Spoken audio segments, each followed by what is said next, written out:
प्रभु की प्राप्ति के लिए खास बात ध्यान रखनी है, अपनी उपासना में दृढ़ श्रद्धा रखो और सर्वश्रेष्ठ भाव रखो, पर दूसरे किसी की भी निंदा न करो। अगर किसी की भी निंदा करोगे तो फिर माया तुम्हें मुक्त होने नहीं देगी। मन को, वाणी को, शरीर को संयम में रखो, अर्थात भगवत भजन, भगवत वार्ता और मौन। मन का संकल्प विकल्प रहित होना, विषयों का चिंतन न करना, प्रभु के रूप का, नाम का, धाम का, लीलाओं का चिंतन करना, शरीर का शास्त्र संयम से वर्ताव करना।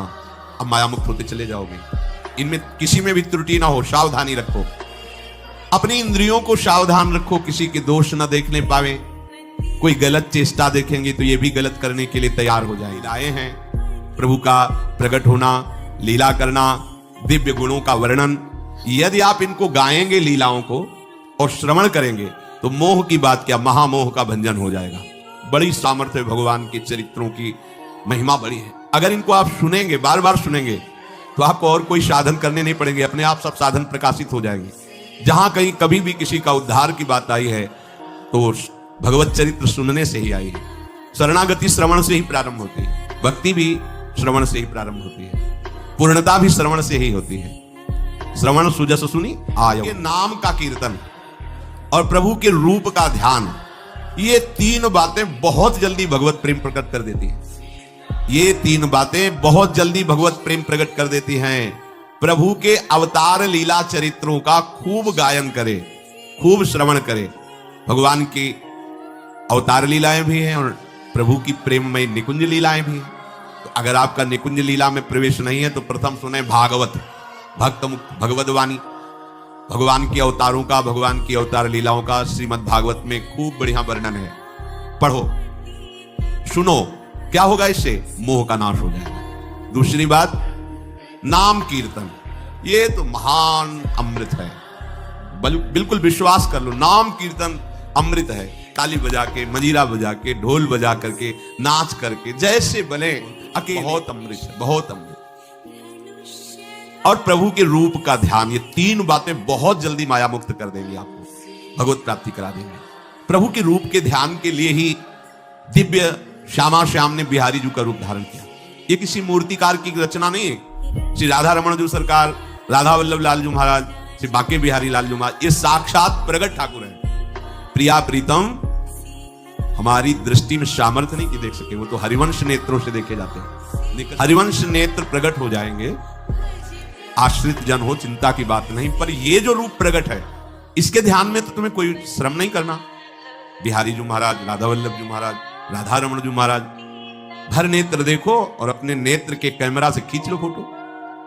अब आप फिर इधर देखो, उधर वैसे ही खड़े नजर आ रहे, वैसे ही मुस्कुराते हुए दिखाई दे, हर समय वही आदेश कर रहे हैं हरिवंश महाप्रभु। ये तीन बातें आपको निश्चित भगवत प्राप्ति करा देंगे। जो भी तुम्हारे द्वारा यज्ञ, दान, तप अथवा जप, सदाचार, ये सब प्रभु को अर्पित कर दो, अविनाशी हो जाएगा।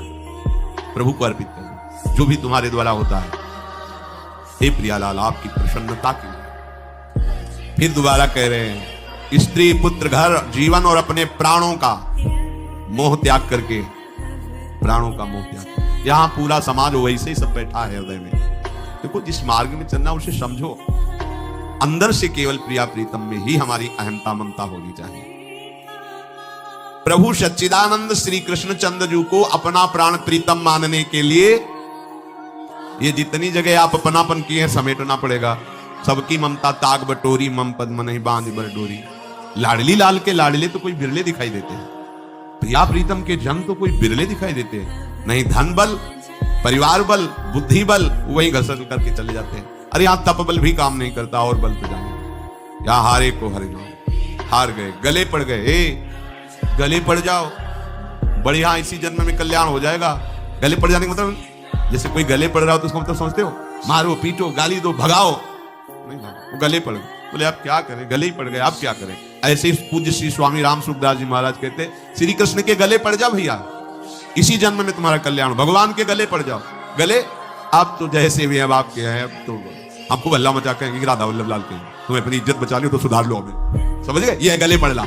हाँ कहावत, लंबा तिलक लगाएंगे और जय राधा वल्लभ लाल की बोलेंगे।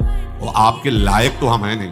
अब आपको अपने लायक बनाना कि आपका दास कैसा होता है, तो आपको बनाने के लिए कोई मशीन की जरूरत नहीं, आप ऐसे बना दो, बना देना। अब आपके गले पड़ गए, आप ही हमारी इज्जत हो, आप ही हमारे जीवन हो, अपनी इज्जत संभालनी हो तो हमें संभाल लेना, वो संभाल लेते हैं।